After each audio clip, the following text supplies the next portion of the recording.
안녕하세요. 양심중고차 이진영입니다. 오늘 자동차 상식은 엔진 보링에 대해서 설명을 드릴게요. 이 보링이라는 자체를 그래도 종종 들어보셨을 텐데, 자동차 보링은 어떻게 하는지, 어떤 종류가 있는지, 그리고 보링을 했을 때 어떤 특징, 어떤 효과가 있는지, 오늘은 그 부분에 대해서 좀 더 알기 쉽게 설명드리겠습니다. 주관적인 내용이 들어갈 수가 있어요. 그러니까 가볍게 참고만 하시면 되겠습니다. 엔진을 보링한다 라고 하면 사실은 작은 소리는 아니에요. 자동차에서 엔진은 굉장히 중요한 파워트레인 중 하나인데, 엔진을 보링한다 라고 하면 엔진 전체를 내려서 이제 수리를 하는 겁니다. 그런데 이제 보링은 어디서부터 어디까지가 보링이고, 어디서부터 어디까지는 이제 보링이 아니다라는 어떤 이런 개념도 있겠지만, 보링 자체는 이제 쉽게 말해서 바라시한다, 올 바라시한다, 뭐 이런 의미가 되겠죠. 자, 그러면 엔진 보링은 어떤 종류가 있을까요? 이게 엔진이죠. 보통은 이제 4기통 엔진들인데, 이 엔진이 4개가 달려있는 거겠죠. 연달아서 이 하나로만 딱 있는 게 아니라 요 실린더, 그죠? 요 실린더가 4개가 붙어 있는 거예요. 자, 그리고 요게 이제 피스톤이고요. 요게 커넥팅 로드입니다. 이제 이게 요렇게 들어가는 거겠죠. 요렇게 들어가서 요렇게 상하 운동을 이렇게 하는 겁니다. 그죠? 자, 엔진 보링을 왜 하냐? 엔진이 망가졌으니까 하겠죠? 그러면 그럼 엔진도 망가지는데, 통상적으로 엔진이 어떻게 망가지냐? 보링을 한다라는 이야기는요, 엔진이 아주 크게 손상이 되지는 않았다는 얘기예요. 솔직히 말해서.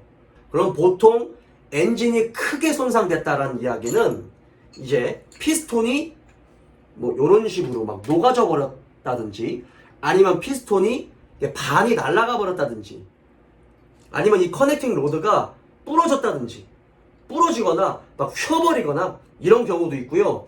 아예 이 피스톤과 커넥팅 로드가 분리가 돼가지고 이 컨로드가요, 실린더 내벽을 뚫고 나오는 경우도 있어요.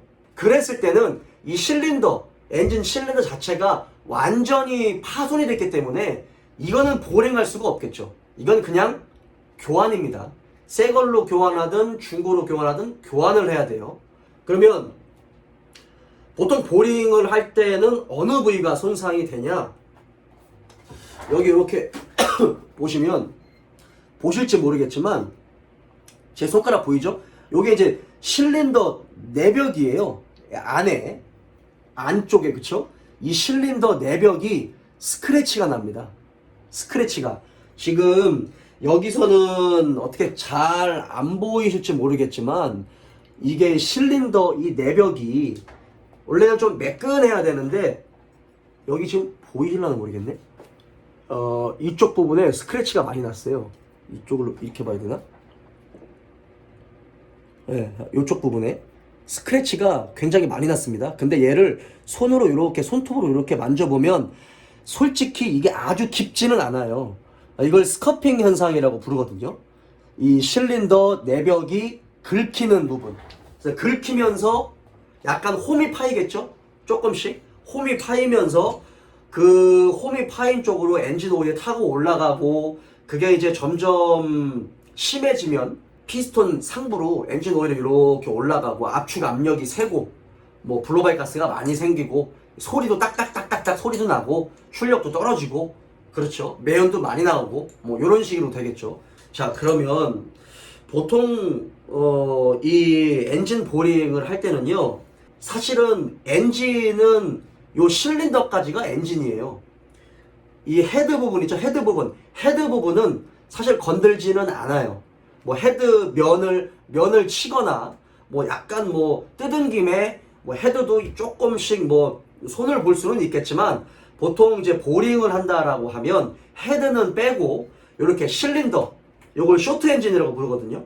뭐 그냥 엔진 실린더 블럭, 뭐 쇼트 엔진 요렇게 부릅니다. 이 실린더 블럭 안을 가공을 하는 거예요. 그게 무슨 얘기냐면 이 실린더 내벽의 두께가 요 정도 되죠, 그죠? 요 정도 됩니다. 요 정도가 되는데 기계에다가 딱 놓고 동그란 기계가 요 안으로 이렇게 싹 들어가요. 들어가가지고 막 돌아가요. 이렇게 막 돌아가면서 굉장히 곱게 이 실린더 내벽을 깎아내요. 예, 1차적으로 그렇게 딱 깎아내고 그 다음에 라이너라고 하기도 하고 슬리브라고 하기도 하거든요.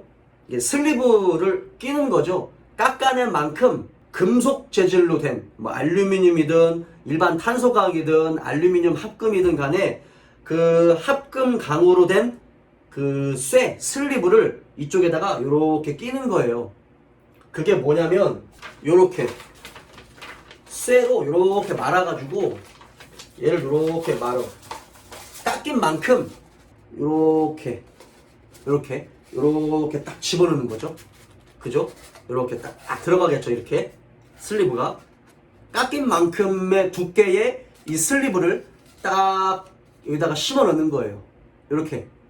그러면 가공이 끝납니다. 그 다음에 다시 한번 슬리브가 껴져 있는 상태로 다시 한번 기계로 이 슬리브를 매우 곱게 다시 한번 가공을 해요. 싹 가공을 한 다음에 피스톤 새거 뭐 이런 커넥팅 로드 새거 그 다음에 요 안에 들어가 있는 메탈 베어링이라고 하거든요. 현장에서는 요거를 저널 베어링이라고도 하고요. 소메달 뭐 대메달 이렇게 부르기도 하는데 이런 이제 이 저널 베어링 메탈 베어링도 전부 다 싹 바꾸고 그 다음에 피스톤 링구도 싹 바꾸고 그리고 이제 요 실린더 요 면 있잖아요. 요 면도 곱게 면을 이렇게 연삭합니다. 싹 곱게 싹 연삭을 해요. 그 다음에 새 거를 여기다 이렇게 딱 집어넣는 거죠. 딱 집어넣는 겁니다. 그러면 이게 빡빡하게 이제 보링이 완료가 되는 거죠. 자, 요게 첫 번째 방법이고요.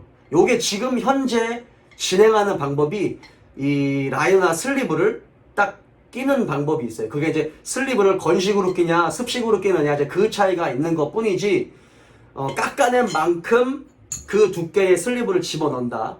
그렇게 해서 하는 방법이 있고 예전 같은 경우는 이 실린더의 두께 있잖아요. 네, 요 두께, 지금 이 두께가 조금 예전에는 더 두꺼웠어요. 피스톤 실린더와 실린더 간격의 두께가 조금 더 두꺼웠습니다. 그래서 이만큼을 좀 더 넓게 가공을 한 상태면 이 실린더가 넓어지잖아요. 원래는 예를 들어서 이 실린더 단위 최적당 cc가 뭐 100cc였다. 그런데 얘를 이렇게 깎아내면 뭐 한 105cc, 110cc 이렇게 되는 거예요. 깎아냈으니까. 그러면 이 피스톤을 예전보다 조금 더 큰 사이즈, 오버사이즈의 피스톤을 깎은 만큼 조금 더 큰 피스톤과 링구를 집어넣는 거예요. 그래서 예전에 디젤차들이 그렇게 많이 했거든요. 옛날 디젤차들이. 그래서 맨 처음 나왔을 때는 뭐 예를 들어서 2000cc였는데 보링을 하면 뭐 2200cc, 뭐 2100cc 이렇게 cc가 더 높아졌어요. 그러니까 또 보링을 하면 더 잘 나갔죠. 이게 출력이 더 좋아지니까 보호가 커지니까 이게 차가 힘이 더 좋은 거예요. 예전 디젤 차들은 그랬었어요. 그런 방식이 있고 앞서 설명한 이런 방식이 있습니다. 하지만 이제 요즘에는 조금 더 정밀하게 가공을 하고 그 다음에 원래 기존에 있었던 배기량이나 어떤 세팅 그런 부분을 그대로 고수하기 위해서 앞서 설명한 슬리브를 딱 박아가지고 원래 상태 그대로의 피스톤과 링구를 그대로 사용합니다. 그렇게 보링을 진행을 하고 있어요. 예전 같은 경우는 이 실린더 간격이 조금 두꺼웠기 때문에 그리고 주철이 대부분 주철을 사용했고요. 무거운 주철. 그리고 이게 두꺼웠기 때문에 뭐 한 번 깎아내고 뭐 두 번까지도 깎아내서 그렇게 보링을 하는 경우도 있었지만 솔직히 지금은 주철을 사용하지는 않아요. 100% 주철만 사용하지 않거든요. 이게 주철과 알루미늄의 합금이에요. 거기에는 뭐 규소도 들어가고 망간도 들어가고 마그네슘, 뭐 알루미늄, 뭐 그다음에 뭐 흑연도 들어가고 여러 가지가 들어간 합금입니다. 그래서 예전처럼 그냥 쇳덩어리, 그냥 주철 쇳덩어리로만 만들 수가 없어요. 가벼워야 되기 때문에. 그래서 이런 기계적인 성질이 주철보다는 알루미늄 합금이 이 무게는 가벼울지 모르겠지만 뭔가 이 내부식성, 뭐 내구성, 엔진의 내구성이나 기계적인 강도나 이런 부분은 조금 더 연할 수 있죠. 알루미늄 합금이요. 그래서 깎아낸 다음에 오버사이즈의 피스톤을 낄 수는 없습니다. 예. 그러면 이게 그렇지 않아도 이게 좀 더 얇은데 여기서 더 얇게 깎아내면 엔진이 열받아요. 많이 열받습니다. 그래서 나중에는 이 피스톤이 이 실린더가 아예 그걸 깨져버리는 경우들도 생겨요.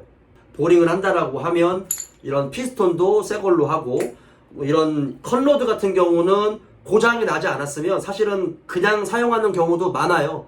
근데 이제 이 피스톤은 굉장히 가벼운 하지만 강도가 뛰어난 기계적인 이 열팽창 지수가 매우 낮은 그런 알루미늄 합금으로 사용을 하는데 얘는 거의 주철이거든요. 지금 커넥팅 로드는 주철이에요. 굉장히 두껍고요. 기계적인 강도가 매우 뛰어나요. 그래서 얘는 어지간하면 휘어버리거나 부러져 버리거나 그렇지는 않아요. 그래서 얘는 뭐 거의 그대로 사용을 하고 바꾸시는 분들도 있고요. 그 다음에 이 메탈 베어링 있죠. 메탈 베어링이나 이 저널 베어링 같은 경우 정식 명칭 저널 베어링은 무조건 교환을 해야 되겠죠. 그런 식으로. 그 다음에 링구도 새 걸로 꼭 교환을 해야 되겠고 그런 식으로 진행이 됩니다. 그래서 엔진 보링을 어디까지 알고 있는지, 그 다음에 엔진 보링이 어떻게 진행이 되는지 혹시 궁금하셨던 분들은 오늘 제 영상을 보시고 참고하시면 되겠고요. 요즘은 이런 보링의 기술도 매우 좋아졌고 보링을 하는데 필요한 부품들도 매우 잘 나오고요. 부품들의 내구성도 매우 좋아졌어요. 네, 그렇기 때문에 보링을 했을 때는 안심하시고 타셔도 됩니다. 자, 오늘 영상은 여기까지고요. 다음에는 다른 주제의 영상으로 찾아뵙도록 할게요. 오늘 여기까지 하겠습니다.